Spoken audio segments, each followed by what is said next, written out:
नमस्कार, educational main power YouTube च्यानलमा तपाईलाई स्वागत छ। आजको श्रृङ्खलामा नेपालका आदिवासी जनजातिहरू सम्बन्धित चर्चा गर्नेछौँ र त्यसैको विषयमा चाहिँ आजको सामग्री तयार गरिएको छ। कृपया आजको सामग्री प्रस्तुत गर्नुभन्दा अगाडि च्यानललाई सब्स्क्राइब गर्नुभएको छैन भने च्यानललाई सब्स्क्राइब गर्नुहोस् र नजिकै रहेको बेल आइकनलाई प्रेस गरेर अलमा राख्नुहोस् ताकि हामीले प्रस्तुत गरेका विषयवस्तुहरू तपाईँ समक्ष पुगुन् र तपाईलाई केही जानकारी मिलोस्। अब सुरुवात गर्छु। आदिवासी जनजातिको संख्या 60 पुग्यो। राजपत्रमा प्रकाशित कुराहरू रहेको छ। नयाँ थपिएको जनजाति चाहिने राणा थारू भनिएको छ।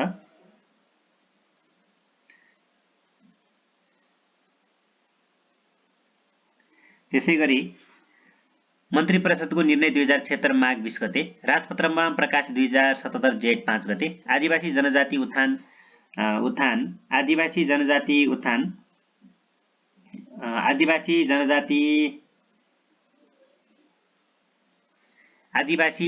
उत्थान राष्ट्रिय प्रतिष्ठान ऐन 2058 को परिच्छेद 5 को दफा 25 बमोजिम नेपाल सरकारको सिफारिस मार्फत आदिवासी जनजातिको अनुसूचीमा थपघट गर्न सक्ने व्यवस्था अनुरूप राणा थारू सूचीकरण भएको हो।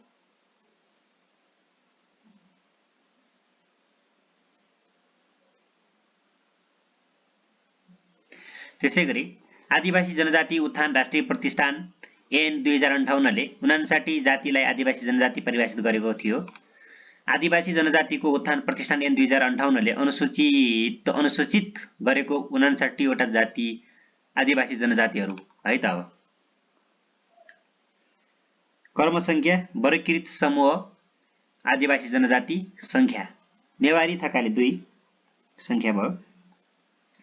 त्यसैगरी सुविधा वञ्चितबाट चाहिने सुविधा वञ्चित समूह मार्फाली, लिम्बू, जिरेल, थाङबुचे, गुरुङ, शेर्पा, बेसी, तीनगाउँले, मगर, याक्का, हेलम्बो, 12 गाउँले, राई, छन्त्याल, छैरोतन गरी 15 वटा रहे।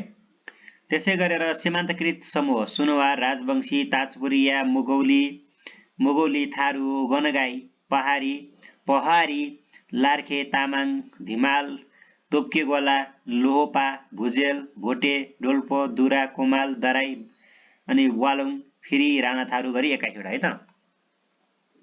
त्यसै गरेर अति सीमान्तकृत समूह माझी, थुदाम, सन्ताल, भोटे, सियार, चेपाङ, धानुक, झाँगड, दनवार, लोहमी, थामी, बरामु गरे 12। अनि लोपनमुख समूहहरू कुसुन्डा, सुरेल, किसान, कुसबाडिया, बनकारिया, हायु, लेप्चा, राउटे, राजी, मेची 10 वटा है। त्यसै गरेर धरातले स्वरूप अनुसार आदिवासी जनजाति हिमालमा 19, पहाडमा 23, तराईमा 12औं राणा थारू चाहिने अनि भित्री मधेसमा चाहिने 7 वटा गरेर जम्मा 60 पुग्यो है त। विभिन्न जातजातिका पुरोहितहरू वैदिक कालमा सबैभन्दा ठूलो मानिस को हुन्थ्यो भन्दाखेरि चाहिँ नि जातजाति ब्राह्मण, क्षेत्री, पुरोहित, पण्डित, राईको चाहिँ ओङबा, नेवारको चाहिँ गुबाजु देवबाजु, थारूको भर्रा गुरुवा, मगरको भुसाल, छन्त्यालको भान्जा, मेचेको देउसी, धिमालको बाराङ, मुसलमानको मौलवी साहेब, लिम्बूको फेदाङमा साब्बा, राईको ओङबा, तामाङको लामा बोपो, जिरेलको फोक्बो नोम्बा, चेपाङको पाँडे, गुरुङको घ्याप्रिङ, किसानको बैगा, कायस्थको देवान्जी, लिम्बूको स्त्री पुरोहित घेमा, सुनुवारको नाक्सो। जाति र कुलदेवता। अब जाति र कुलदेवता सतारको ठाकुर, गनगाईको महावीर ठाकुर, माझीको भीमसेन कुलदेवता अनि शेर्पाको कुलदेवता जिङ्ग, गाइनेको बिजुलाङ्गो, मुसहरको दिनाभद्री, मेचेको चाहिने सिउडीको बोट, मलाको दयाल सिंह, त्यसै गरेर दुसादको सहलेश,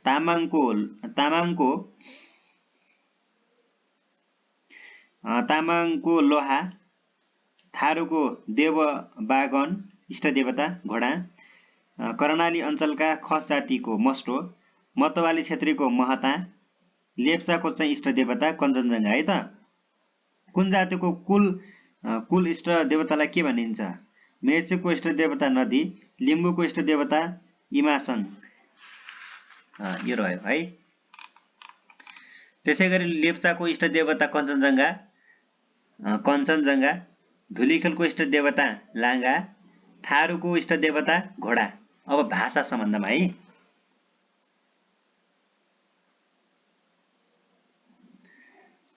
अब भाषा सम्बन्धमा रहेको छ है त। जम्मा मातृभाषा 124, 2068 को जनगणना अनुसार 123 मातृभाषा बोलिन्थे। सबैभन्दा बढी जनसङ्ख्याले बोल्ने भाषा चाहिँ नेवारी 44.8 छ है। त्यसैगरी सबैभन्दा बढी जनसङ्ख्याले बोल्ने भाषा चाहिँ नेपाली अर्थात् 44.8 छ रहेको छ। सबैभन्दा कम जनसङ्ख्याले बोल्ने भाषा कुसुन्डा 23 जना। सांकेतिक भाषा साइन ल्याङ्ग्वेज 1784 0.01%।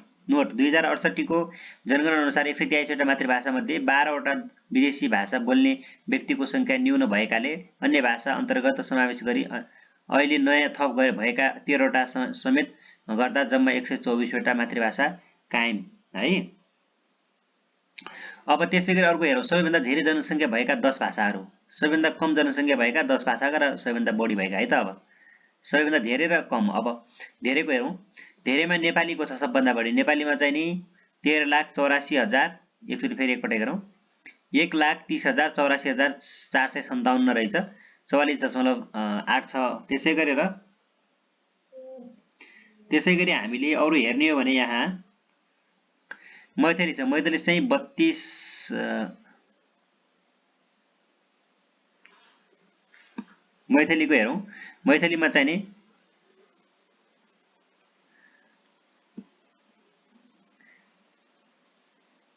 11.05% मा हेर्ने हो भने चाहिँ त्यति छ। अनि यसमा चाहिँ नि 3,22,200, सरी फेरि एकपटक, यसमा चाहिँ नि जनसङ्ख्या चाहिँ कति छ भने मैथिली बोल्ने चाहिँ नि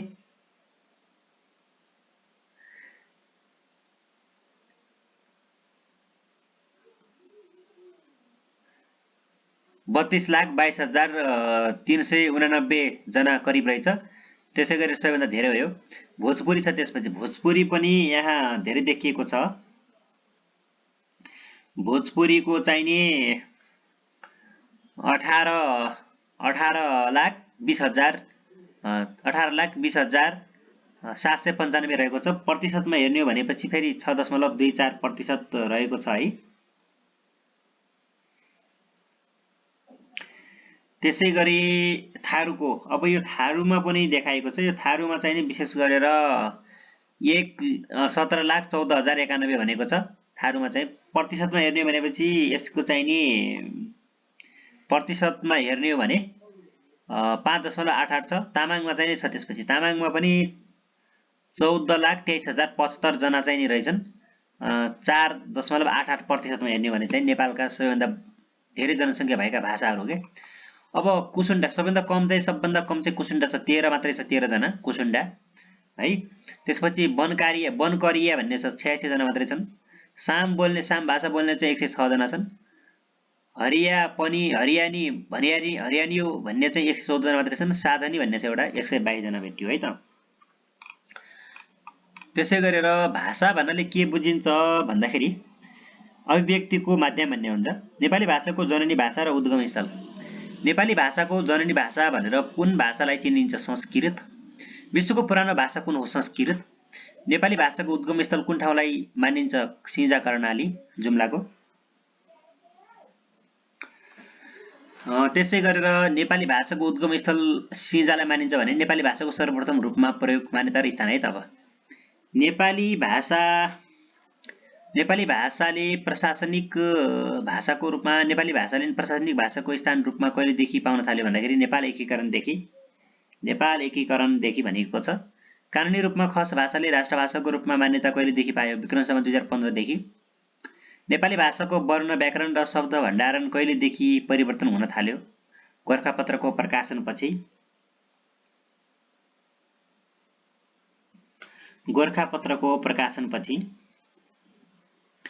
त्यसैगरी अर्को रहेको छ कानुनी रूपमा खस भाषाले राष्ट्रभाषाको रूपमा मान्यता कहिलेदेखि पायो भन्दाखेरि विक्रम 2015 साल भनिएको छ। नेपाली भाषाको वर्ण व्याकरण र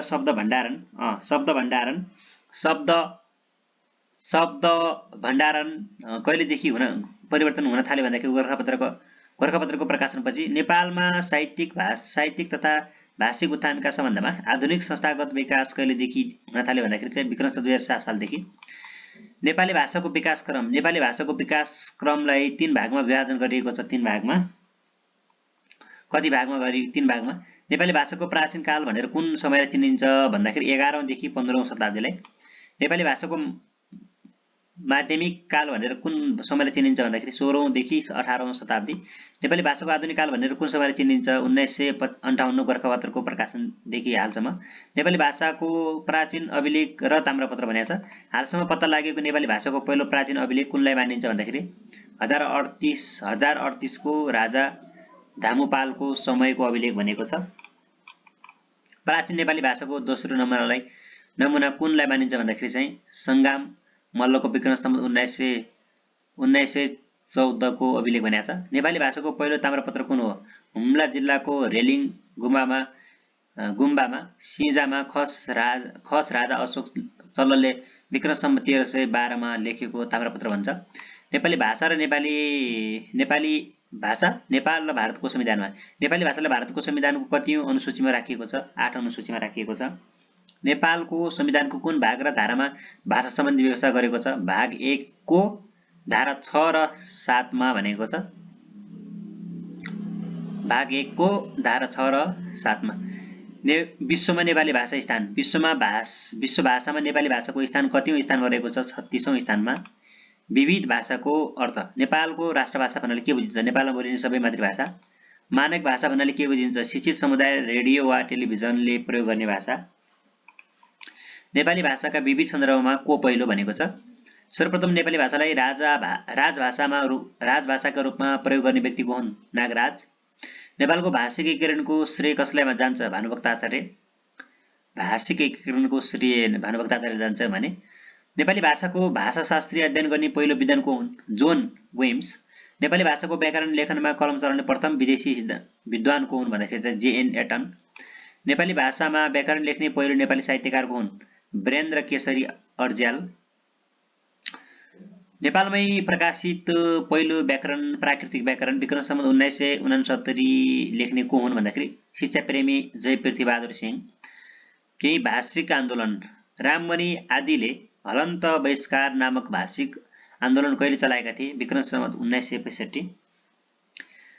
भर्रोवादी आन्दोलन कहिले सञ्चालन गरिएको थियो? विक्रम सम्वत 2013 साल। बालकृष्ण पोखरेलले तारानाथ शर्मा चूडामणि रेग्मी तथा वल्लभमणि दाहाल आदि साहित्यकारहरूको बनारसबाट कुन पत्रिका मार्फत भर्रोवादी आन्दोलन चलाएका थिए?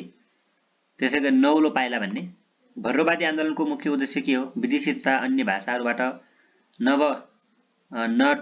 नबटुल्याई आफ्नै पनको नेपाली भाषा बनाउने भनेको छ। नबटुल्याई भनेको छ। त्यसै गरेर कुन पत्रिका र व्याकरण कहिलेदेखि प्रकाशन भयो भन्ने सम्बन्धमा गोरखापत्र संस्थानद्वारा मधुपर्क कहिलेदेखि प्रकाशन हुन थाल्यो? विक्रम सम्वत 2025। गोरखापत्र संस्थानद्वारा गरिमा कहिलेदेखि प्रकाशन हुन थाल्यो? विक्रम सम्वत 2039 साल। माधवी पत्रिकाको प्रकाशन कहिले भएको हो? विक्रम सम्वत 1965। चन्द्रिका व्याकरणको प्रकाशन कहिले भएको हो? विक्रम सम्वत 1969। नेपाली भाषासँग सम्बन्धित के कहिले स्थापना? गोरखापत्र संस्थानको स्थापना कहिले भएको हो? विक्रम सम्वत 1958 वैशाख 24 गते। भाषा अनुवाद परिषदको स्थापना कहिले भएको हो? विक्रम सम्वत 1994 मा। गोरखा भाषा प्रकाशनी समितिको स्थापना कहिले भएको? विक्रम सम्वत 1969। गोरखा भाषा प्रकाशनी समितिलाई कहिलेदेखि साझा प्रकाशनले सम्हालेको थियो? विक्रम सम्वत 2021 सालदेखि। त्रिभुवन विश्वविद्यालयको स्थापना कहिले भएको? विक्रम सम्वत 2016 सालमा।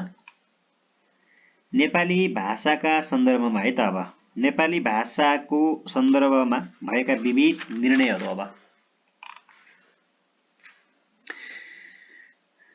निर्णयहरू नेपाली भाषालाई परीक्षाको माध्यम भाषाको रूपमा त्रिभुवन विश्वविद्यालयले कहिले तोकेको थियो? विक्रम सम्वत 2018 साल वैशाख 30 गते। सरकारी कार्यालयहरूमा साइनबोर्ड नेपाली भाषामा नै राख्ने निर्णय कहिले भएको थियो भन्दाखेरि चाहिने विक्रम 2018 जेठ 9 गते नेपालमा अड्डा अदालतमा सरकारी कामकाजको भाषा नेपाली भाषामा गर्नुपर्ने निर्णय कहिलेदेखि भएको थियो भन्दाखेरि चाहिने विक्रम 2021 वैशाख 2 गतेदेखि।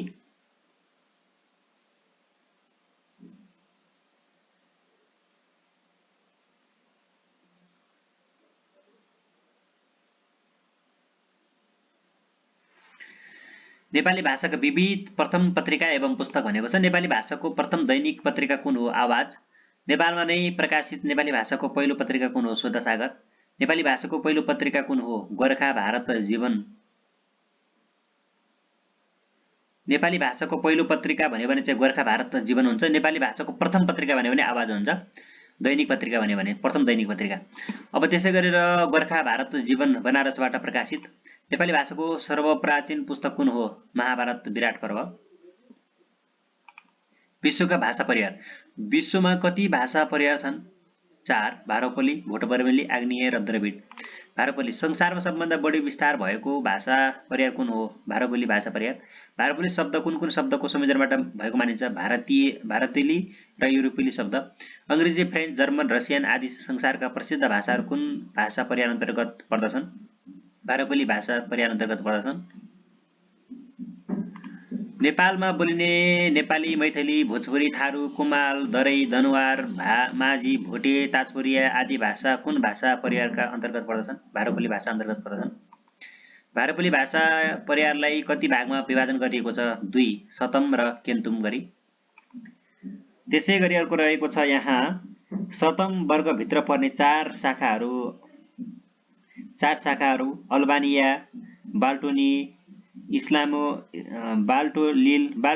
बाल्टेली, त्यसै गरेर सलोमेलियर अनि आर्मेनेली अनि केन्तुम वर्गभित्र पर्ने 6 शाखाहरू केन्टली, जर्मनली, ग्रेसली, इटाली, त्यसै गरी तोखारेली र हिटेली। 7 वर्गको आर्य इरानेली शाखाबाट आर्य हुँदै संस्कृति स्रोतमा विकसित भएको आधुनिक भाषा नेपाली हो। अब त्यसै गरेर भाषाशास्त्रीहरूले भारोपलीका मूल वक्तालाई के नाम दिएका छन्? बिरोस। भारोपली भाषा परिवार के पनि भनिन्छ भन्दाखेरि आर्य। नेपालमा भारोपली परिवार अन्तर्गतका भाषामध्ये सबैभन्दा बढी जनसङ्ख्याले बोल्ने भाषा कुन हो? नेपाली।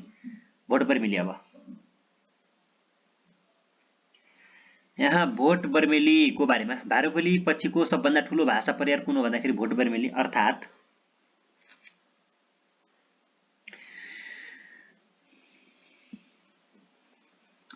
चिनिया तिब्बती भन्छ भोटबर्मेलीलाई। भोटबर्मेली भाषा परिवार अन्तर्गतका भाषामध्ये नेपालमा सबैभन्दा बढी जनसङ्ख्याले बोल्ने भाषा कुन हो? तामाङ।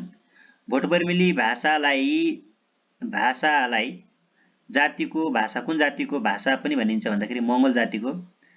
भोटबर्मेली परिवार अन्तर्गतका भाषा बोल्नेहरू मुख्य क्षेत्र कुन हुन्? चीन, म्यानमार, भुटान, थाइल्यान्ड, भारत, नेपाल। नेवारी, तामाङ, मगर, राई, किरात, लिम्बू, थामी, सुनुवार, थकाली, राउटे, राजी, शेर्पा, जिरेल, चेप्यू, हायु, धिमाल, मेचे, दुरा, खाम, तिब्बती आदि भाषा कुन भाषा अन्तर्गत पर्दछन् भन्दाखेरि चाहिँ भोटबर्मेली भाषा परिवार अन्तर्गत पर्दछन्। आग्नेय। नेपालमा आग्नेय परिवार अन्तर्गत बोलिने भाषा कुन हो? सतार, अर्याल, सन्त्याल। द्रविड। नेपालको पूर्वी तराईमा बोलिने झाँगड भाषा कुन हो भन्दाखेरि द्रविड भाषा परिवार हो। द्रविड भाषा परिवार अन्तर्गतका भाषा बोल्नेहरू मुख्य क्षेत्र कुन हो भन्दाखेरि भारत हो। द्रविड भाषा। अब अर्को रहेको छ नेपालमा बोलिने केही भाषाहरूको लिपिहरू है त। नेपालमा प्रथम लिपि गुप्त लिपि। नेपाली भाषाको चाहिँ देवनागरिक लिपि। नेवारी भाषाको चाहिँ रञ्जना लिपि। लिम्बू भाषाको सिरिजङ्गा लिपि। राई भाषाको ब्राह्मी। मैथिली भाषाको तिरुहता लिपि। भोजपुरी भाषाको कैथी लिपि। शेर्पा भाषाको सम्बोट लिपि।